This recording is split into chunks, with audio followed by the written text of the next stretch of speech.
ఈ భారత రాజ్యాంగం బీసీలకు మరి ముఖ్యంగా వెనుకబడిన తరగతులకు సౌకర్యాలు కల్పించడంలో కొంత విఫలమైందనేది మాత్రం వాస్తవం. మా వర్గాల నుంచి ఆ ఆందోళన ఉంది.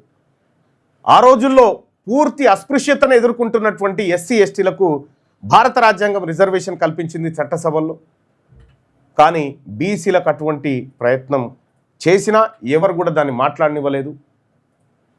జవహర్లాల్ నెహ్రూ గారు అయితే ఆ టాపికే ఎత్తొద్దని చెప్పిండు. ఆ తర్వాత అనేక సార్లు కాంగ్రెస్ పార్టీ బీసీలను మోసం చేస్తూనే ఉంది. ఇప్పుడున్న భారతీయ జనతా పార్టీ అదే కొనసాగిస్తూ ఉంది. ఇక్కడ మనం గమనించాల్సినటువంటి అంశం ఏంటంటే, బీసీలకు చట్టసభల్లో రిజర్వేషన్ కావాలని దశాబ్దాల నుంచి అనేక పోరాటాలు జరిగినాయి.